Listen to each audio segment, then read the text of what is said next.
Me gustaría que cargaran ya las láminas, por favorcito. Bueno, muy buenos días a todas, a todos ustedes. Efectivamente, las reformas a la Constitución aprobadas en estos 100 días de gobierno y planteadas desde el Plan Nacional de Paz y Seguridad son la creación de la Guardia Nacional, la extinción de dominio, la prisión preventiva oficiosa para delitos graves. El objetivo era ajustar el marco jurídico a las nuevas realidades y circunstancias de seguridad en el país, garantizar la seguridad y bienestar de todas y todos los ciudadanos.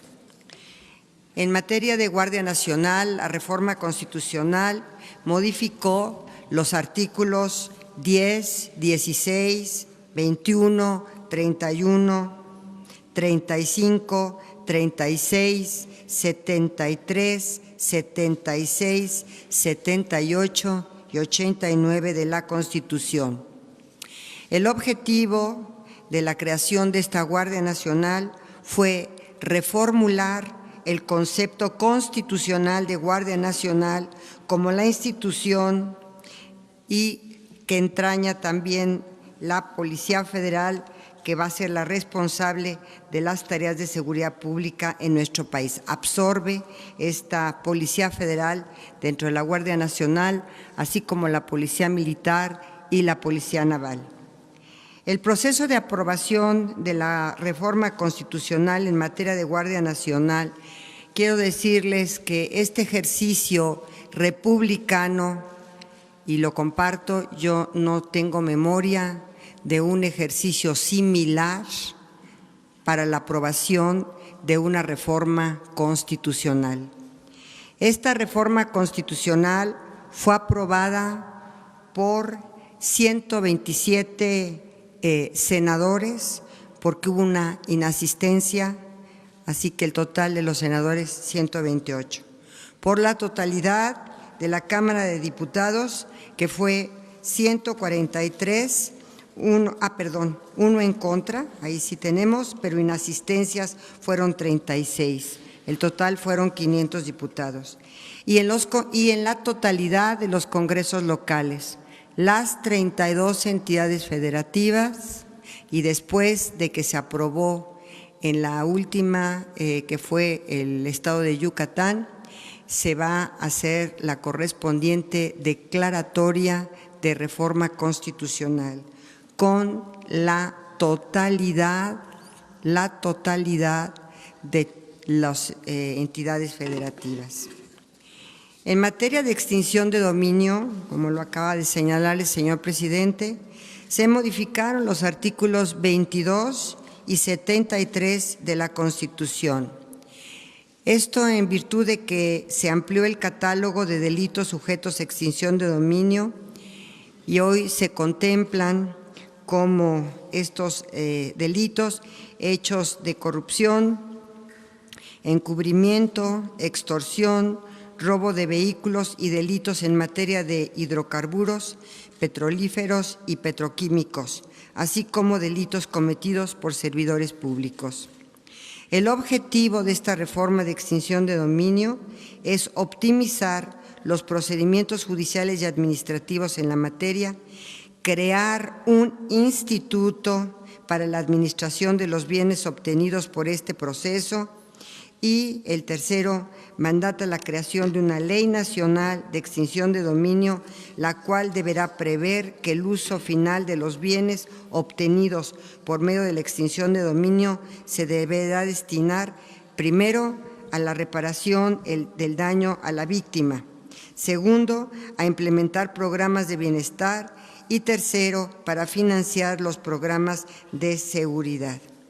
Ya en este momento tenemos los suficientes estados, entidades federativas que aprobaron dicha reforma de extinción de dominio para poder hacer la declaratoria correspondiente.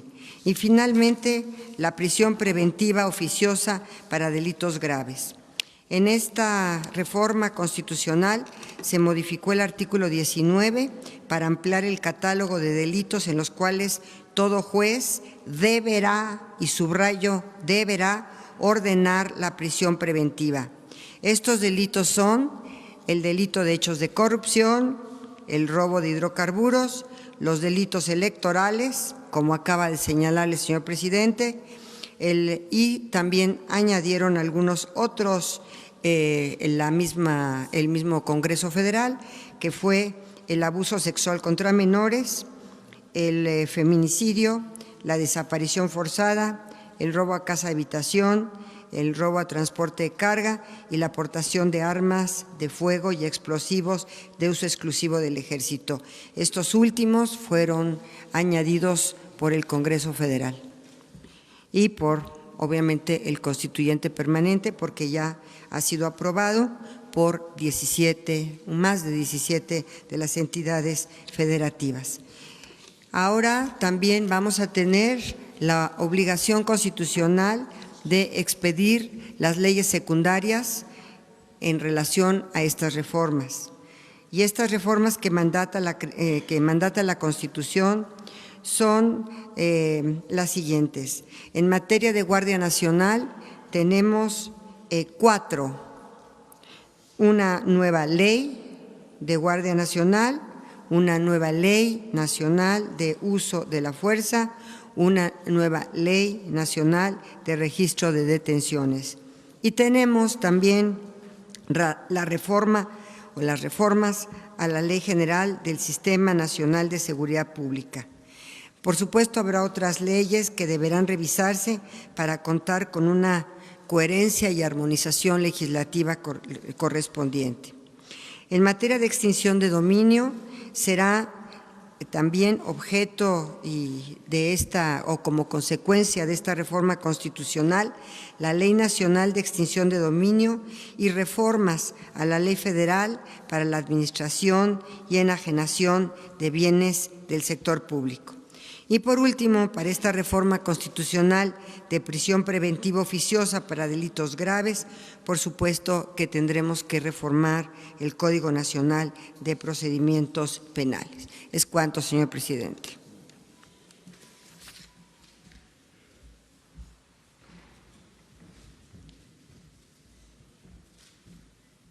Con su permiso, señor presidente, muy buenos días a todas y a todos. Simplemente para complementar sobre el proceso legislativo que se llevó a cabo en estas 3 importantes reformas a la Constitución que tienen que ver con el Plan de Seguridad y Paz que instruyó el presidente de México. Se decía antes que nadie quería ver cómo se hacen ni las salchichas ni las leyes. Ahora ya no, porque este fue un proceso distinto.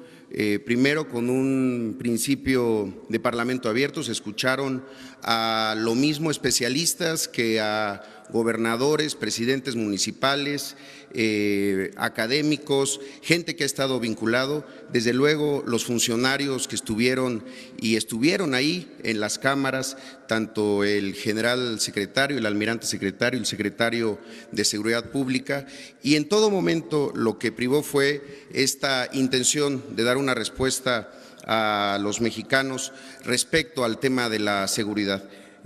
Principalmente con el tema de Guardia Nacional, como ya lo ha señalado la secretaria Olga Sánchez Cordero, no se tiene registro de una reforma que haya tenido el aval de la totalidad de los congresos locales. Este número de 985 votos de legisladores, lo mismo federales que locales de todo el país, y con solamente 5 en contra. Adicionalmente, un dato que resulta interesante es que a pesar de que la reforma constitucional en materia de Guardia Nacional en 6 días había alcanzado la mitad más 1 de los congresos locales, número suficiente para poderla hacer la declaratoria, la determinación y en coordinación con el legislativo fue esperar a que todos se pudieran pronunciar, y lo hicieron de manera unánime.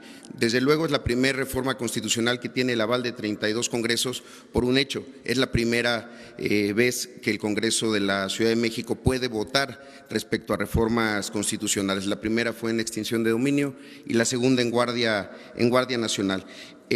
Resulta de lo más relevante lo que sigue, y eso tiene que ver justamente con la creación de la normatividad secundaria. Las 3 leyes emanadas de la Guardia Nacional, la propia de la Guardia, la de uso de la fuerza y la Ley de Registro Nacional de Detenciones. Asimismo, la Ley de Extinción de Dominio. Es un mandato de la Constitución. Y ahí hay un dato, hay del año 2000 a la fecha, 17 reformas constitucionales que tuvieron algún mandato de una ley reglamentaria o una ley secundaria que siguen pendientes. Desde luego que este no será el caso, no hay aquí un espacio para la simulación y ahora viene ese proceso. Un proceso en el que los próximos semanas y en las 14 sesiones que le quedan a este periodo legislativo y a este año, al primer año de esta legislatura, pues serán muy intensas en las leyes secundarias. No habría que pensar que si se logró en la reforma constitucional este apoyo tan grande, pues lo tiene que, seguramente será de la misma manera en las reformas secundarias, toda vez que han sido planteadas a partir del consenso, del acuerdo que tiene la ruta que ha marcado el presidente para construir la paz y garantizar la seguridad de todos. Por mi parte sería todo, señor presidente.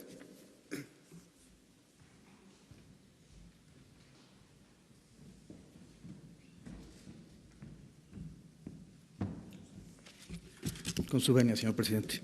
Secretarias, secretarios. Muy buenos días a todas y todos.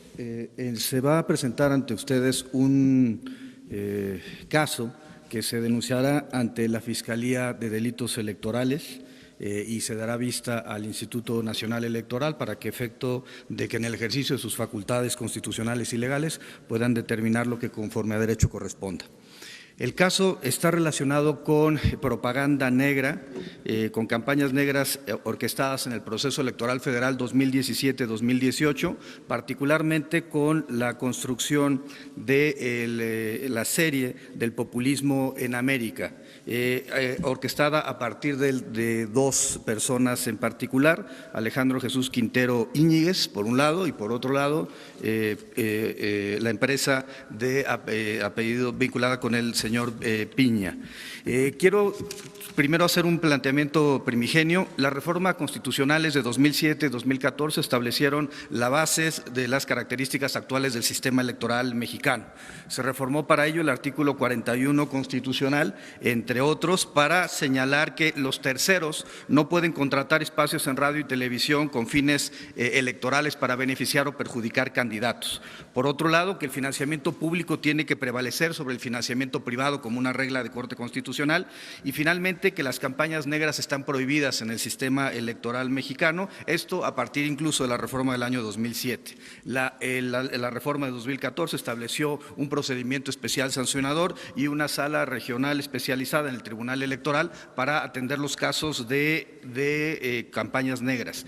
Sin embargo, más allá de la campaña negra en sí, existen implicaciones en el sistema electoral relacionadas con el financiamiento ilícito a las campañas electorales, que es uno de los delitos electorales consagrados por el artículo 15 de la Ley General en materia de delitos electorales y, por supuesto, relacionados con el financiamiento, la facultad de fiscalización del Instituto Nacional Electoral.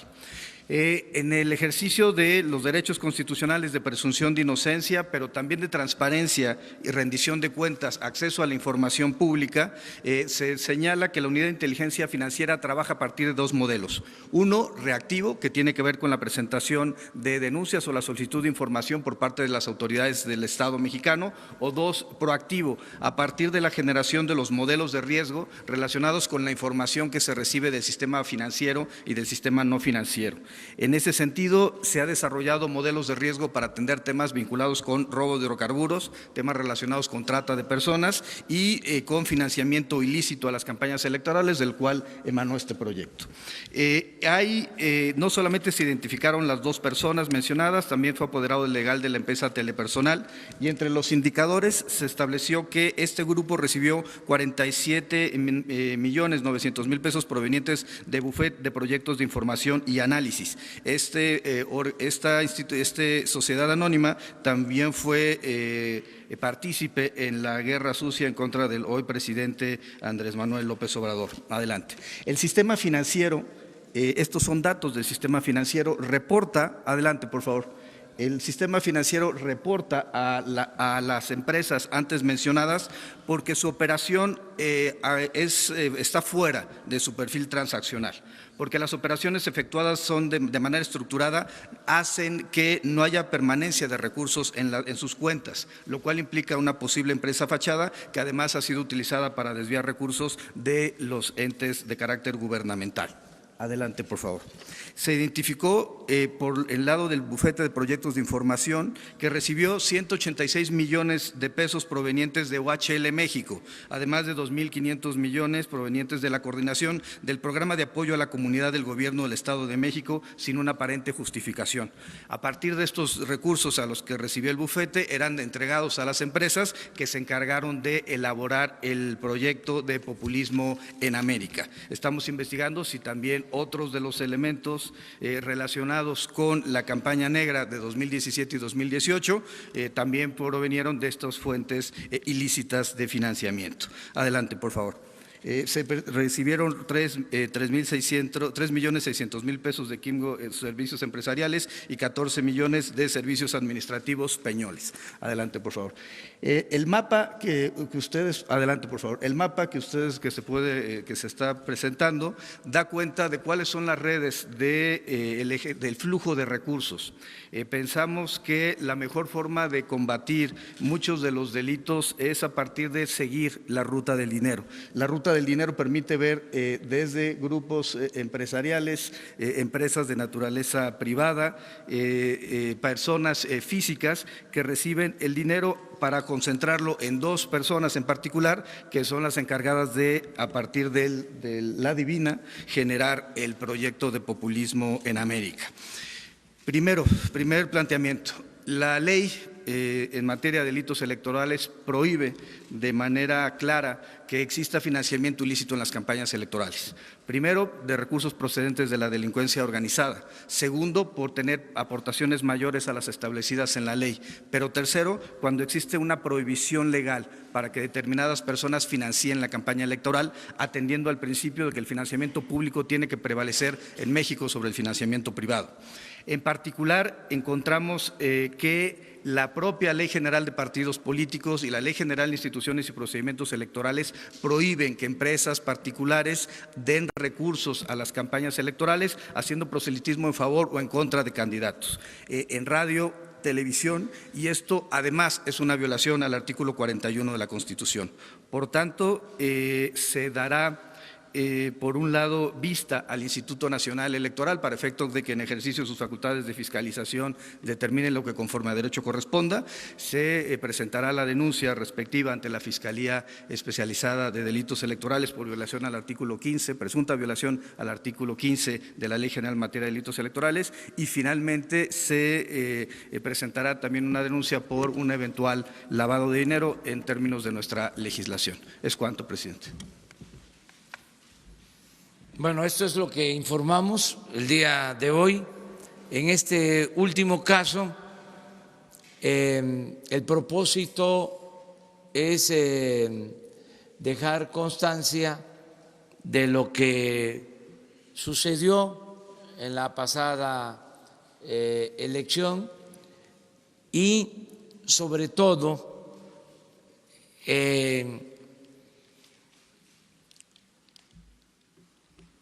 exponer con claridad de que con la nueva legislación que se está aprobando, el hecho de que es delito grave el fraude electoral, ya implicados en estos casos, una vez puesta en vigor la reforma constitucional y las leyes, ya los implicados tendrían que ir a la cárcel, cosa que no sucedía ni sucede, porque no se consideraban delitos graves estos hechos, lo relacionado con el fraude electoral. Entonces, más que nada, es decir, se acaba la guerra sucia, el financiamiento ilegal, la compra de votos, se termina el fraude electoral. Esa es la decisión. Es algo que queremos aportar como un logro de la Cuarta Transformación, el que en este sexenio quede establecida de verdad la democracia, el respeto a la voluntad de los ciudadanos. Nunca más un fraude de los que se han padecido históricamente. Entonces, es lo mismo que lo del robo de combustible. Ya el que sustraiga gasolina de una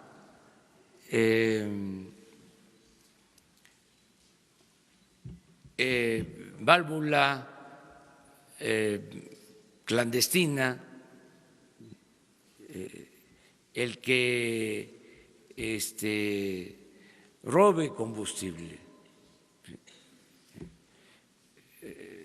sea una pipa o 20 litros, que eso es lo que quiero también subrayar, va a ir a la cárcel y no va a tener derecho a fianza.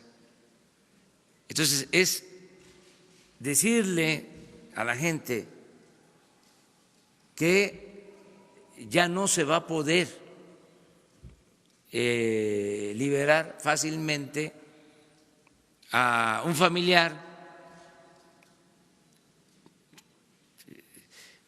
que haya sido obligado por las circunstancias de cualquier tipo a robarse 20 litros de gasolina, que no va a tener derecho a fianza, no va a poder salir.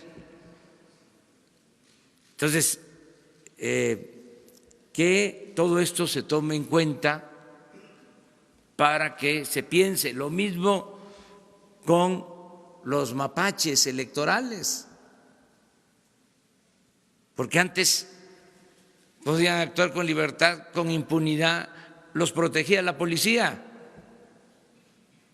llevaban a cabo operativos con el respaldo del gobierno, con el apoyo, repito, de la policía. Entonces ya no hay apoyo del gobierno, no hay apoyo de la policía, y no solo eso, se van a la cárcel sin derecho a fianza, porque queremos que haya democracia. Entonces, todo esto es lo que se está haciendo para que las cosas verdaderamente cambien en el país. Agradecerle mucho a los legisladores, agradecerle mucho al Poder Legislativo, diputadas, diputados locales de los congresos de los estados, agradecerle a los diputados federales, a los senadores de la República, porque nos están apoyando, nos están ayudando a tener instrumentos para cumplir mejor con nuestro trabajo. No vamos a tener ningún pretexto, no va a haber excusas. Ahora con la Guardia Nacional vamos a tener más elementos, va a haber más presencia en el territorio para garantizar la paz y la tranquilidad de los mexicanos. Entonces, celebro eso y agradezco el apoyo del Poder Legislativo. Empezamos. Vamos atrás, hasta la última, allá. Muchas gracias, presidente. Eric Pinto, de Capital 21. Yo quisiera preguntarle, saliéndome un poquito de tema de lo que está informando hoy, respecto al tema de las estancias infantiles. Hoy se da a conocer que al menos 1,700 estancias infantiles de las 9,000 y tantas que operan en el país, pues promovieron amparos y que al menos un juez de distrito, principalmente el primer distrito, Edgar Rentería, con sede en Nuevo León, envió un apercibimiento a la Secretaría de Bienestar y a la Subsecretaría para que en un plazo de 24 horas se restituyan los recursos a las estancias y que también se apliquen las reglas de operación, en dado caso puedan ser retroactivas. Sobre esto, ¿qué información tienen ustedes? Gracias. Ayer hablamos de eso, ya se está cumpliendo con el mandato del juez y se va a respetar todo lo que decidan los jueces, lo que decida el Poder Judicial. Nada más que no es que se restablezca el programa, no es así, es que se informe y que se den a conocer las reglas de operación. Eso es lo que nos están pidiendo y eso es lo que se va a responder de inmediato en los términos legales. No vamos a caer en ningún incumplimiento de la ley.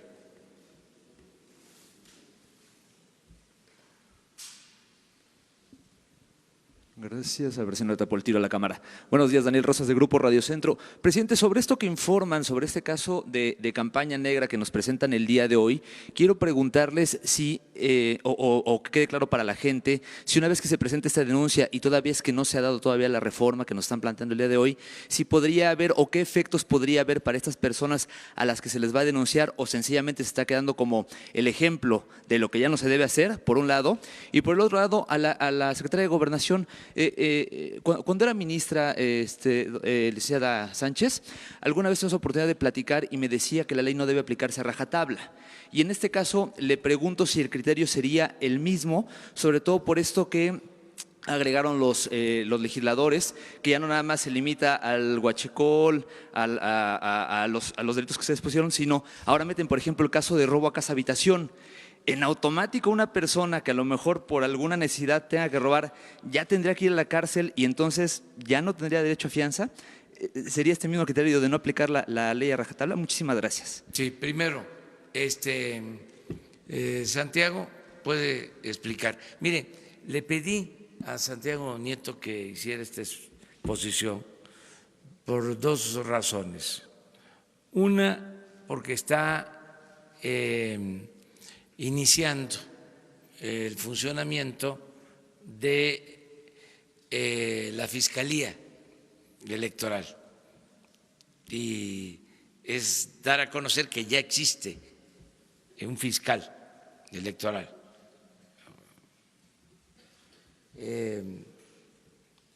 Para atender estos delitos, presuntos delitos.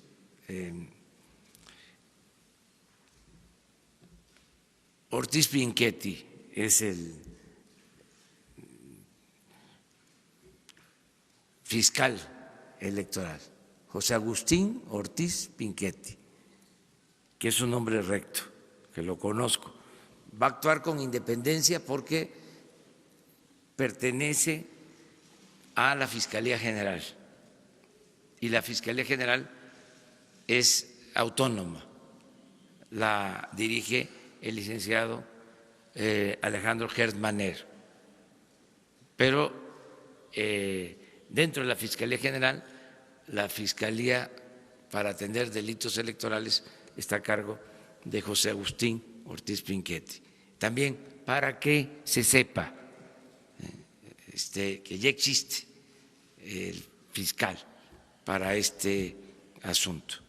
Lo otro por lo que quisimos dar a conocer este caso es también para hacerle un reconocimiento a Santiago Nieto, que por hacer una denuncia en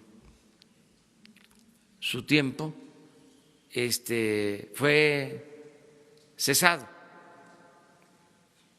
Entonces eso es una reivindicación pública. Por eso le pedí que estuviera aquí. Acerca de si procede, no procede o si es nada más un asunto testimonial, sí existe, desde luego, sanción.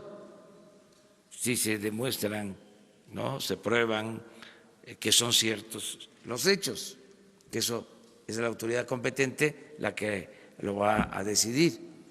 Nada más que son sanciones leves, que causan risa.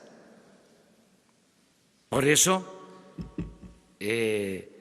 ahora se toma la decisión de que delito grave el fraude electoral. Así estaba en la Constitución de 1857. Se podía juzgar al presidente de la República por traición a la patria y por fraude electoral. Y se modificó en la Constitución del 17. Se dejó nada más traición a la patria. Ya se los dejo de tarea el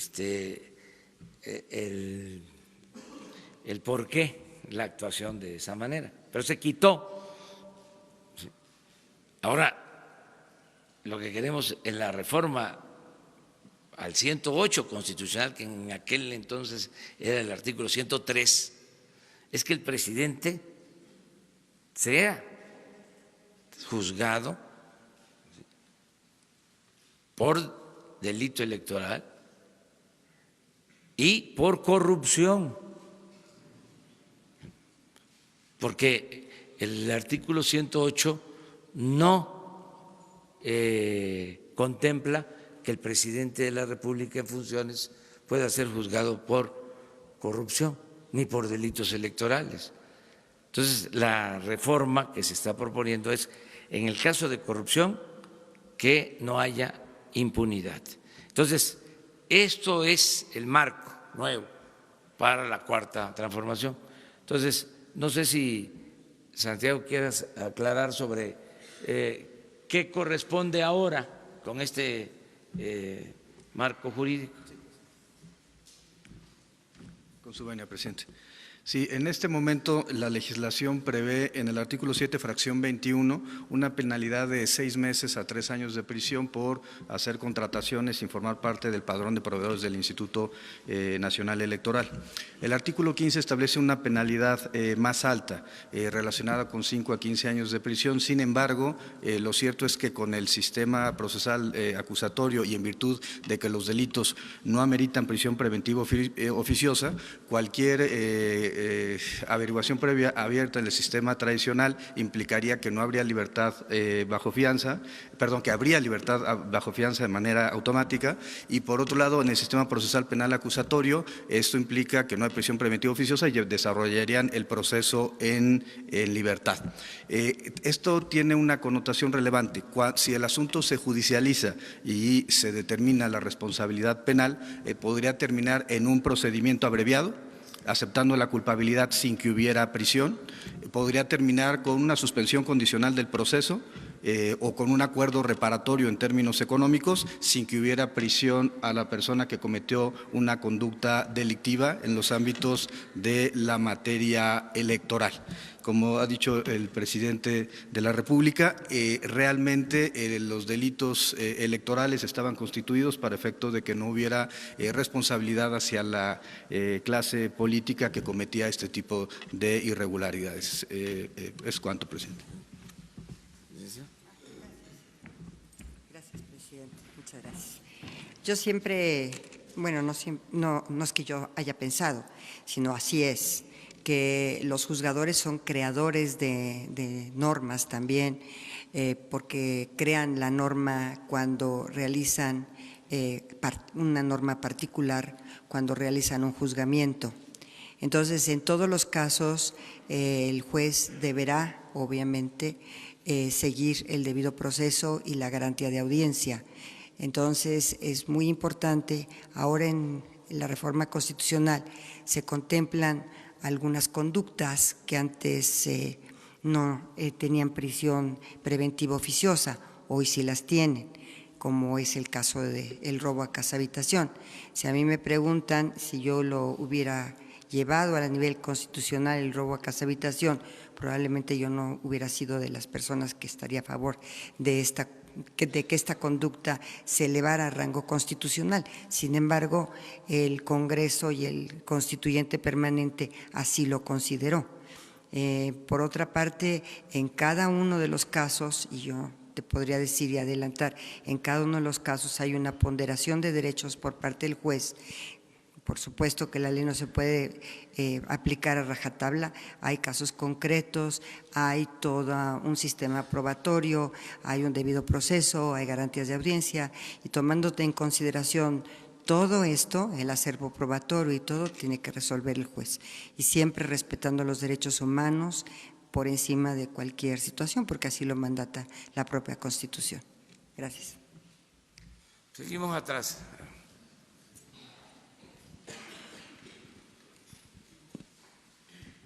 Hola, buenos días, presidente. A ver si no estorbo. Una pregunta. El pasado lunes, en su informe de los 100 días, usted decía que el gobierno, que la presidencia de la República no tenía sindicatos, no pertenecía a algún grupo de poder, y en las últimas horas ha estado manejando información de empresarios de Oaxaca, de empresarios del Estado de México y algunos de Ciudad de México, de presiones del senador Aces Barba para que se vayan a su confederación. Incluso se alista ya un documento que en teoría le van a hacer llegar a Presidencia de la República, donde acusan supuestas presiones de este senador y que según el senador dice que son orquestadas desde el propio Ejecutivo. Me gustaría conocer su opinión y en torno para alguna autoridad de seguridad, que hoy hay varias. Hoy la primera plana del diario El Universal informa que algunas personas de estas personas que fueron privadas ilegalmente de su libertad el jueves pasado en Tamaulipas, algunas son de origen cubano. Queremos saber si esta información es verdadera en torno a lo que ya difundía hoy la primera plana del diario El Universal, y si tienen información en torno a un operativo que se aplicaría en Nuevo León después de los hechos de violencia ocurridos esta mañana. Bueno, no hay preferencia por ningún partido, por ningún sindicato, por ningún grupo de interés creado. Eso lo he dicho y así es en la práctica. No es un doble discurso. Siempre he sido congruente. Lo que digo es lo que llevo a la práctica, son palabras y hechos. Entonces, no existe ningún sindicato preferido. Pueden utilizar mi nombre, pero que se sepa, yo represento a todos los mexicanos. Ese es mi trabajo, esa es mi función. Eso es lo que tiene que hacer el presidente. No actuar como jefe de grupo, como jefe de facción, como jefe de partido o como jefe mucho menos de una pandilla de rufianes. El presidente de la República representa a todos los ciudadanos, de todas las clases sociales. Representa a trabajadores, representa a empresarios, a todos los ciudadanos, de todas las creencias, y a los ciudadanos sin creencias religiosas, los que creen y no creen, y representa a toda la diversidad que significa nuestra población. Entonces, no es cierto que yo tenga ningún sindicato preferido y que se esté impulsando una organización sindical. No creo en el corporativismo, creo en que los ciudadanos son libres. Gracias. Y que cada quien decide libremente. Preguntaste sobre sobre el tema de la primera plana que hoy difunde el periódico El Universal en torno a que alguna de estas personas que privaron ilegalmente de su libertad del jueves pasado eran de origen cubano. Nada más queremos a ver si ustedes de casualidad tienen ese dato. Se está haciendo la investigación sobre los migrantes, ¿a eso te refieres? Sí, sí, sí. ¿Por qué no, Alfonso? Les informas de cómo han avanzado las investigaciones. Bueno, primeramente precisar que la Procuraduría, la Fiscalía General de Justicia de Tamaulipas solicitó que la Fiscalía General de la República trajera el caso. Esta Fiscalía General no aceptó y fue remitida al ámbito local. Ahí se está llevando a cabo la investigación. Estamos participando muy diversas instituciones en respaldo de esta investigación. Está participando Sedena, la Policía Federal, de manera destacada, sumados con las autoridades locales. El día de ayer se encontraron a dos grupos no vinculados con los que iban en el transporte que fueron denunciados en días pasados como desaparecidos. Sí se encontró a un grupo de 74 migrantes de diversa nacionalidad y a otro grupo también de migrantes, 71 personas, entre ellos varios niños localizados por la Policía Federal. Respecto a la investigación, a la información que hoy proporciona el Universal, la haremos parte de estas investigaciones que estamos llevando a cabo y sobre cuyos resultados estaremos informando a ustedes. Se tiene la lista completa de las personas que iban en el autobús, los nombres de las personas que bajaron y el día de ayer se informaba que en coordinación con los servicios de inteligencia de otros países estamos conociendo o verificando si hay denuncias por desapariciones. Hasta este momento no tenemos absolutamente ninguna información en ese sentido. Gracias, presidente. Mire, para complementar, porque hay preocupación, como es natural, por el caso de los migrantes, le voy a pedir al general secretario también que les informe sobre lo que se está haciendo en coordinación con otras dependencias.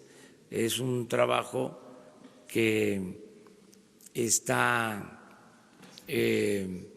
coordinando la Secretaría de Seguridad Pública, Alfonso Durazo, y participan otras dependencias. Está ayudando Gobernación, en particular Migración, Marina, el Ejército. Se está haciendo una búsqueda de migrantes, recogiendo información sobre el paso del camión en retenes. Ya se tienen bastantes elementos y ya están en el terreno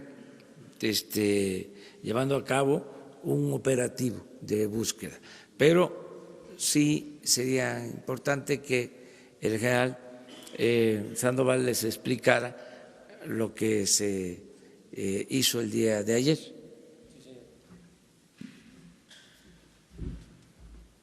Con su permiso, señor presidente. A ver si tenemos la que sigue, por favor. Esta es una actividad que en reconocimiento que estaba haciendo nuestro personal en el área ahí de Altamira, Tamaulipas. Se recibe una denuncia, se empiezan a hacer patrullajes y se localiza un inmueble en donde se encuentran personas que estaban pidiendo auxilio. Si pasamos a la siguiente fotografía, aquí es lo que se encuentra, son 34 personas liberadas. Ahí ustedes pueden observar en la tabla las nacionalidades: guatemaltecos, hondureños, El Salvador. También había armas largas, cargadores, cartuchos, vehículos cisterna. También esta gente que tenía retenida a estos indocumentados, de alguna forma estaban dedicadas también al robo de combustible. Se aseguró un remolque cisterna con 6,000 litros de hidrocarburo. Aquí enseguida tenemos las imágenes, por favor. Ese es el área donde se localizaron, la casa donde estaban los indocumentados que fueron liberados. El que sigue, por favor, el armamento, vehículos, la cisterna que fue asegurada. Creo que es la que sigue. Son parte de las acciones que se están haciendo de manera conjunta en el estado de Tamaulipas en relación con los migrantes, ¿no? Es una operación en donde entramos nosotros, como ya bien se dijo, Sedena, las procuradurías, la comisión de búsqueda. Todos estamos en esta parte atendiendo todo y bueno, se están descubriendo estas actividades. Si gusta, presentamos lo de la carretera. A ver si tenemos las otras imágenes donde estaban en el puesto de control. Sí. Las siguientes láminas que van a ver ustedes es un puesto militar de seguridad que tenemos establecido en la carretera por donde circuló el autobús. Ese es el puesto militar de seguridad de La Coma. Queda antes de llegar a ese punto donde fue detenido el autobús y fueron bajados los indocumentados.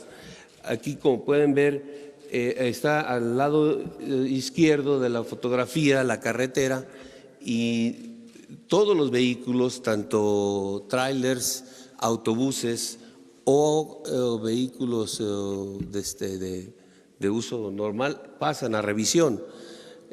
No hay manera de que ningún vehículo pueda pues sustraerse de pasar ahí a que lo revisemos. La siguiente. Aquí este es el registro, desafortunadamente no se ve bien, pero aquí tenemos una línea de lo que establece esa bitácora que tiene nuestro personal y ahí podemos ver la hora en que arribó el autobús, el nombre del conductor, número económico, las placas, la línea de dónde venía el autobús, la cantidad de pasajeros. La que sigue, por favor. Ese es el autobús, la foto del lado izquierdo es el autobús. A las 11:14, ahí está el arribo al puesto militar de seguridad, al área de revisión de autobuses. Esta es la manera en cómo se estacionan ahí, bajan las maletas, los mismos pasajeros bajan su maleta, son pasados por rayos X y posteriormente se vuelve a cargar el autobús. Aquí en este punto, la siguiente, si le pueden regresar. En ese video, en el del lado izquierdo, en esa foto del lado izquierdo, que es una foto tomada de un video, ahí se observa perfectamente que no iba acompañado con ninguna patrulla, ni en la parte de adelante ni en la parte de atrás. El autobús llegó solo ahí en su movimiento normal hacia Reynosa. No pasó por el puesto militar de seguridad ninguna patrulla de ninguna corporación. Si lo hubiera hecho, tendría que haber pasado por ahí, en la de autos, en la de autobús, en la de carga. No hay ningún registro de ninguna patrulla acompañando el vehículo. La que sigue, por favor. Aquí son las actividades que hacen. Nuestro personal revisan a cada uno de los pasajeros. No se encontró que en las identificaciones que verificaron llevaran o tuvieran otra nacionalidad, probablemente llevaban identificaciones falsas como mexicanos y que fue estuvo imposibilitado nuestro personal de poder identificar desde ahí. Estos puestos militares de seguridad tienen el apoyo de personal de migración para cuando se detecta personal indocumentado, se les hace el conocimiento a migración y ellos hacen el procedimiento. En este caso no había, pero tampoco fue detectado. También estos autobuses son pasados por rayos X para verificar si en alguna parte del autobús llevan alguna cosa ilícita, cosa que no sucedió. Todo lo que pasó en la revisión de alguna manera fue normal, tanto a los pasajeros como al autobús, y se dejó continuar el movimiento del mismo. Adelante, por favor. Eso es lo que ya di de información. Creo que es todo. Gracias, señor presidente. Hasta atrás.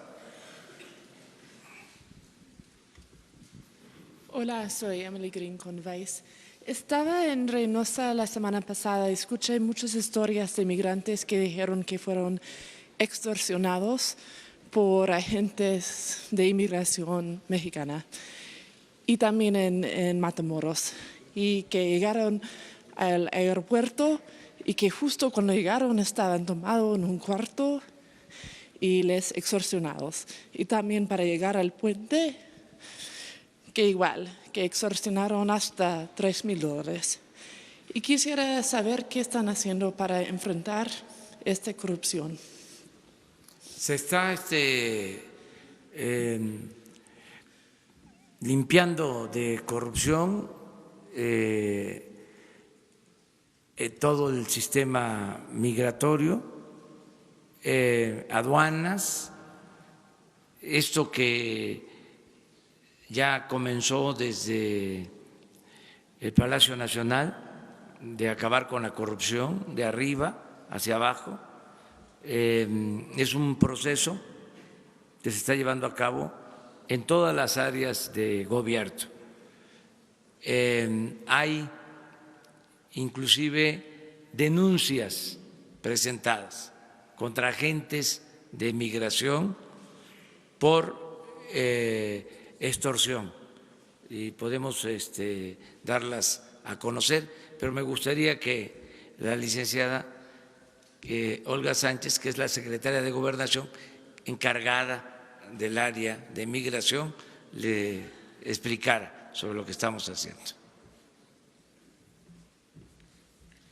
Sin duda, el Instituto Nacional de Migración era una de las instituciones que estaba más penetrada de corrupción. Estamos renovando prácticamente a todo el personal y desde luego ya hemos presentado algunas denuncias penales de agentes migratorios que extorsionaban a las personas que intentaban ingresar a nuestro país. Así que el proceso está en marcha, pero sin duda alguna lleva tiempo, porque era tanta la corrupción y son tantos los agentes que estamos renovando y todo el personal que estamos renovando que todavía vamos a tardar un poquito más de tiempo. Tenemos conocimiento de esta extorsión que acaba de señalar la compañera periodista, la tenemos muy clara, vamos a presentar las denuncias correspondientes. Hemos presentado algunas denuncias aquí en la Ciudad de México, de agentes migratorios de la Ciudad de México, que probamos que estaban extorsionando y vamos a ir limpiando el instituto. No lo podemos hacer de la noche a la mañana, pero tenemos ya varias renovaciones de personal constantemente que estamos llevando a cabo. Pero efectivamente era una de las instituciones, yo creo que más corruptas o de las más corruptas de nuestro país. Gracias. Tenemos en este momento 3 o 4 denuncias ya presentadas, pero vamos a seguir presentando este caso que acaba de señalar la compañera, efectivamente, y ya estamos haciendo las investigaciones y vamos a presentar las denuncias correspondientes. ¿Qué porcentaje se está renovando de la institución, secretario? La gran mayoría, la gran mayoría. ¿Y en qué medios? En todo lo que son, sobre todo los puertos de entrada. Uno de los principales, desde luego, fue Cancún, en donde ya estamos renovando prácticamente todo el personal, Chetumal, la Ciudad de México, después vamos a continuar con Guadalajara, el norte. Es que es enorme el instituto y de verdad el propósito es firme para poder ir renovando a todo el personal. Tenemos problemas, por ejemplo, con el personal de base y que está sindicalizado, muchos de ellos, pero aún así estamos tratando de ver cuál es su conducta y, en fin, tratando de resolver el problema de la corrupción en el instituto, que es enorme.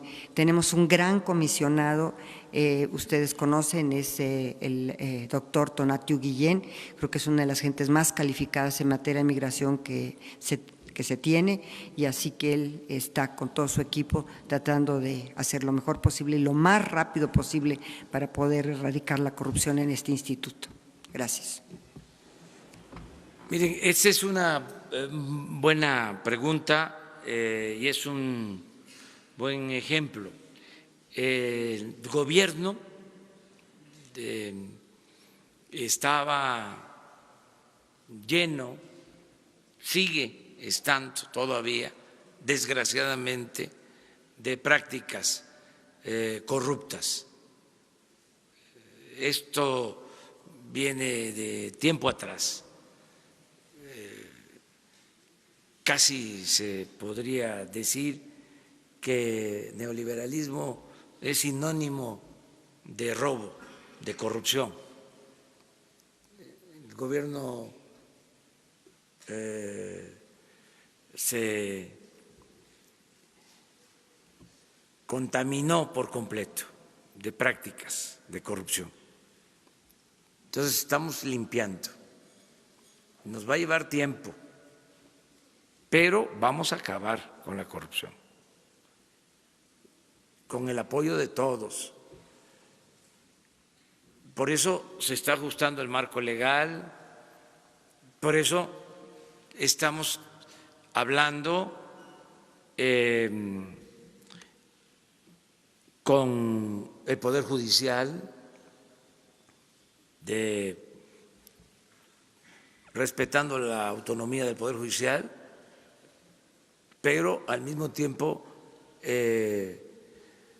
pidiendo que trabajemos juntos para que no se permita la impunidad, que los jueces actúen con rectitud, que no sean corruptos. Y en aduanas, en migración, en todas las oficinas públicas, cero corrupción, cero impunidad. Y que no vayan a pensar los que extorsionan, los delincuentes, que va a haber tolerancia, cero tolerancia a la corrupción. No nos vamos a cansar, somos muy perseverantes. Somos muy tercos.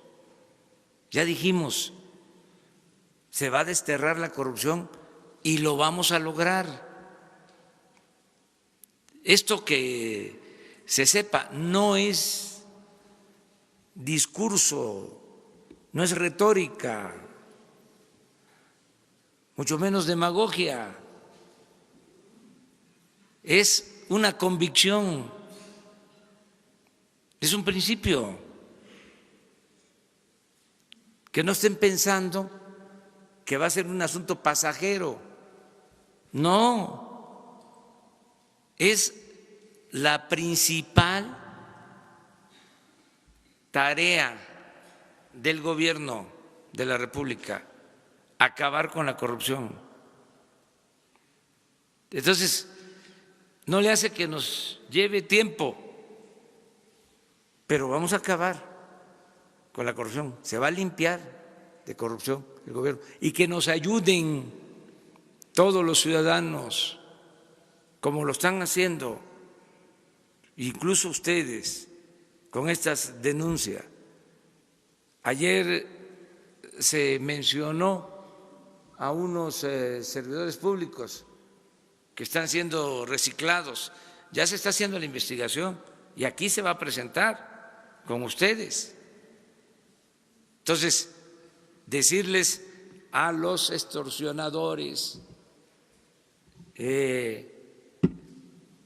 a los malandrines que se hacen pasar como servidores públicos, como funcionarios, y son vulgares, ladrones, que no va a haber tolerancia, que lo vayan pensando, que puede ser que les dure esa práctica 1 mes, 2 meses, pero no más tiempo. Van a ser despedidos y ni modo que haya sindicatos de ladrones o para defender a ladrones. No existen. A lo mejor por ahí alguien encabeza esta iniciativa y constituye un sindicato de corruptos, pero hasta ahora no hay, no está permitido. Entonces, ¿qué sindicato va a defender a un corrupto? Ninguno. ¿Qué medio de información va a defender a un corrupto? Ninguno. El gobierno tampoco. Es más, un corrupto va a ser mal visto. Fuchi. O sea, entonces, vamos a ir avanzando en este propósito. Atrás. Dos más. Buenos días, señor presidente. César Huerta, de la revista Polemón. Para preguntarle hoy, el portal de noticias Eje Central da a conocer una operación llamada Berlín, que se hizo en su contra al inicio de la campaña presidencial y en la que participaron personajes como Enrique Krause. Nuestro portal también había revelado anteriormente que él fue uno de los intelectuales consentidos en el sexenio de Peña Nieto y se le dieron contratos por más de 50 millones de pesos. ¿También va a actuar como actuó hoy o los va a investigar como lo hizo ahora con los del documental de populismo? Gracias. Ya no, ya amor y paz. No, esto, la verdad que ni siquiera es porque se trate de un agravio a nosotros, no es venganza, es ponerlo de ejemplo, porque ilustra hacia adelante, pero no es el propósito para nada vengarnos y invitar nada más a que todos respetemos la legalidad, que todos apostemos a la democracia, que actuemos con honestidad, aportarnos bien todos. Y no hay ningún problema, no tenemos nosotros enemigos ni queremos tenerlos. Antes teníamos adversarios. Ahora sí hay una polémica que es así, la voy a mantener y ofrezco disculpas por adelantado, la de los conservadores, porque esa sí es interesante.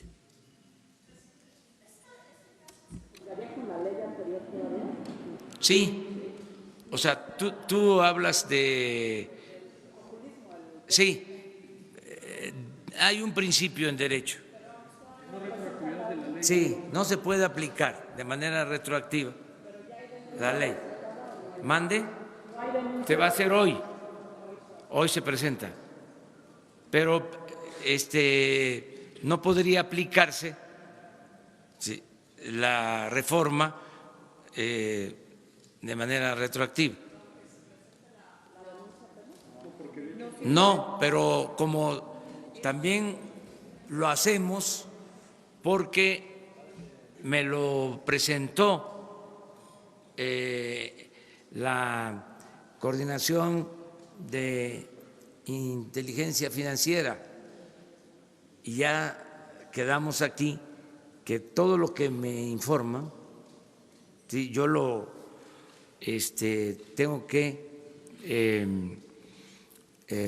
turnar a la autoridad correspondiente para que no termine como encubridor.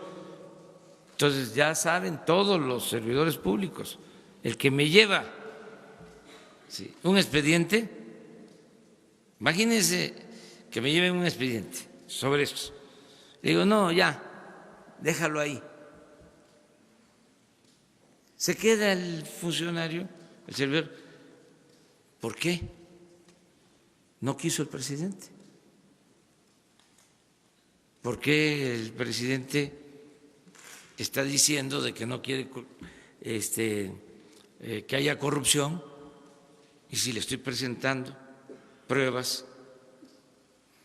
de que podría configurarse un delito de corrupción y me dice que lo archive el expediente. ¿Cómo quedo? Entonces, no fue ese el propósito, desde luego, de Santiago, pero me lleva el documento. Pues vamos a darlo a conocer. ¿Se acuerdan que ayer se trató el tema?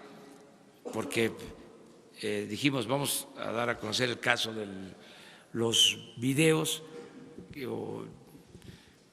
¿cómo se le llama esto? Es documental, ¿sí? Documental, que ya además ya se había denunciado, pero lo interesante es la información sobre las cuentas, sobre el manejo del dinero, ¿sí? El patrocinio, eso es lo interesante, ¿sí? En el caso de Ayotzinapa, ya la Comisión Nacional de Derechos Humanos emitió una recomendación y también se sabe por una investigación periodística que había un integrante del ejército mexicano dentro de las personas desaparecidas. Era el único militar. Y si usted ya como presidente, ¿cuándo se enteró de esto y quién le enteró? La investigación la lleva Alejandro Encinas. Se está trabajando en conocer toda la verdad sobre Ayotzinapa. Es un compromiso que tenemos.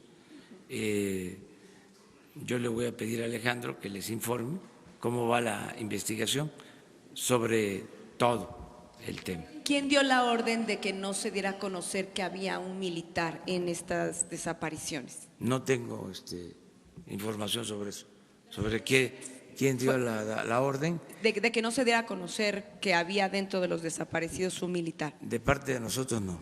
¿Fue en la administración pasada?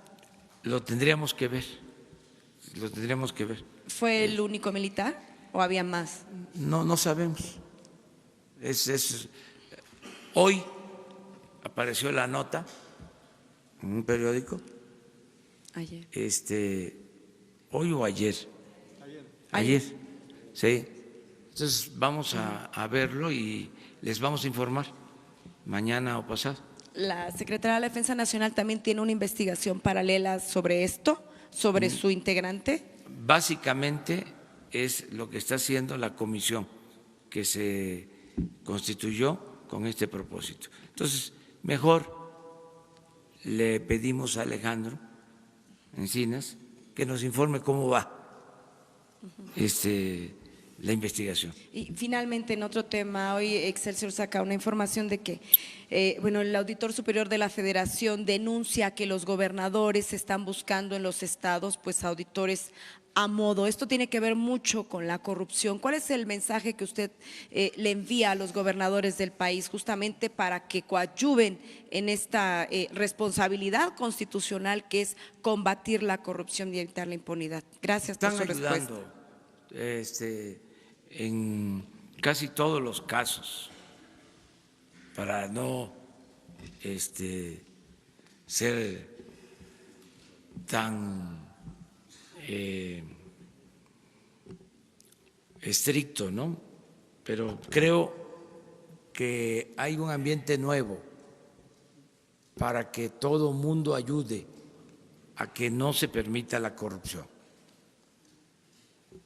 Y esto tiene que ver con regidores, presidentes municipales, gobernadores. O sea, ya no se debe de permitir la corrupción, ni en el Poder Ejecutivo, ni en el Poder Legislativo, ni en el Poder Judicial. No hay tolerancia para la corrupción. Lo más importante es eso, que desde la presidencia no se permite ningún acto de corrupción, no se tolera ningún acto de corrupción. Y eso es muy importante. Luego, todo esto que estamos haciendo de ajustar el marco legal. Eso también importa. Y lo tercero, la participación de la sociedad, del pueblo, ¿sí?, en ayudar que todos actuemos como guardianes para no permitir la corrupción. O sea, porque antes se decía, a ver, pero los cómo, siempre, ¿no? Dice que va a terminar con la corrupción, a ver, los cómo. Primero es que haya la voluntad política, eso es lo primero. Si el presidente tolera la corrupción, pues no se logra nada. Segundo, pues tener un marco legal para castigar al corrupto. Vuelvo a repetir lo de ayer, una vergüenza que en 25 años, y aquí a lo mejor nos den una explicación, legisladores, funcionarios públicos, con todo respeto, colegios de abogados, con todo respeto, medios de comunicación. ¿Cómo 25 años sin que se considerara delito grave la corrupción? ¿Pasó de noche? ¿Cómo fue que en aquel entonces sería extraordinaria la investigación? El 10 de enero, o un día de enero de 1994, se modifica el Código de Procedimientos Penales y se quitan como 6, 8 tipos de delitos relacionados con corrupción, o mejor dicho, dejan de considerarse graves, porque no es uno, quitaron como 6, 8, 10 vinculados, peculado y otros, cohecho. Sería muy bueno que se conocieran cuáles fueron esos delitos, quién hizo esa reforma, pero además, ¿qué pasó entonces? A lo mejor la gente, no la gente, a lo mejor ni los medios se dieron cuenta. A lo mejor no hay nada al día siguiente de esa aprobación. ¿Y cómo fue que en 25 años, y saben que no es que seamos nosotros expertos, es pura intuición? A mí algo me brincaba, no me cuadraba. ¿Cómo es esto? Y recientemente empecé a hablar de que no era delito grave y todo, pero recientemente, hace un mes, le pedí a un abogado, oye, ayúdame, métete a investigar,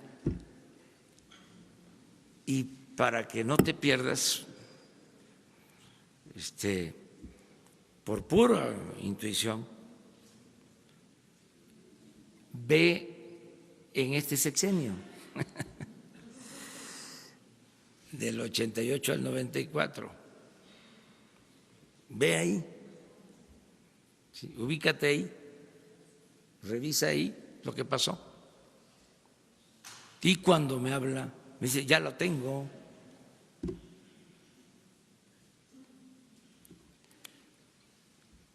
antes de mi informe. No crean que fue anterior al informe, no, casi 3 días antes, 4 días antes, me entregó la investigación. Pero, entonces, acabar con la corrupción es eso, voluntad política, marco legal. Fíjense hasta dónde hemos llegado de que no era delito grave y se hablaba de que se combatía la corrupción, se metía a la cárcel a corruptos, claro, de menor nivel. Esto que crearon el Instituto de la Transparencia, el Consejo Anticorrupción, y no plantearon, hubo hasta consultas cuando iban a crear lo de la Fiscalía Anticorrupción. Y no sé, habría que verlo, si alguien de los ponentes, de los que participaron, planteó algo de reformar la Constitución para convertir estos delitos en graves. Habría que ver. Entonces, eso, y que la gente nos ayude, que la gente nos apoye. Entonces, con eso vamos a avanzar mucho en el combate a la corrupción. Nos vemos mañana. Nos vemos mañana.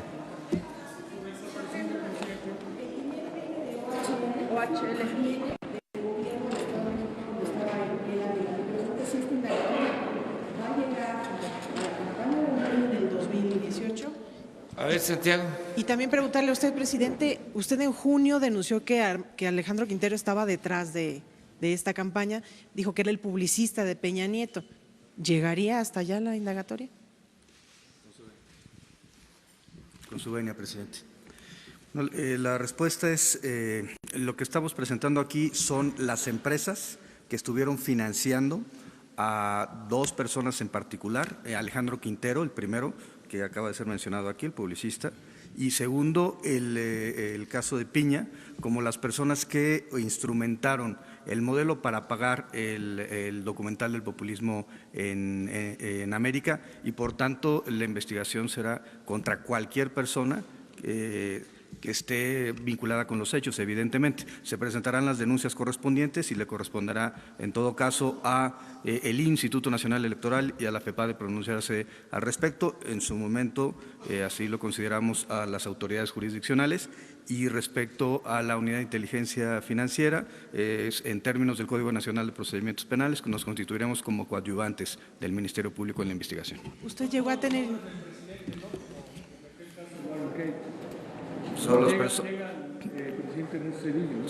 Solo las personas que presuntamente hayan cometido alguna conducta delictiva. ¿Usted ya tenía elementos en la FEPADE? Miren, le voy a pedir a Santiago que le pase a Jesús toda la información, porque hay que no vi aquí o no me fijé, lo de cuentas. Eso que les informe bien, sí viene, creo, en el documento, viene a detalle, y porque hay cuentas de empresas, ¿sí? Muy claras, pues, de empresas que participaron en esto. Y presidente, yo quisiera de organizaciones también. Si usted aceptaría, en otro tema, si usted aceptaría esta propuesta que está haciendo la oposición en el Congreso para que el tema de la consulta sobre la revocación de mandato no se dé el mismo día de la elección en el 2021, sino hasta diciembre, cuando usted cumpla sus 3 años de gobierno. Habría que verlo, pero ¿por qué 2 gastos? No quieren que esté en la boleta usted el día de la elección. Ya es eso, otro tipo de cosas. Bueno, pues ya vamos a verlo, ¿sí?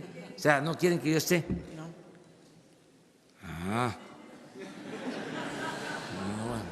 Bueno, déjamelo de tarea. Vamos a ver. Muchas gracias. Nos vemos.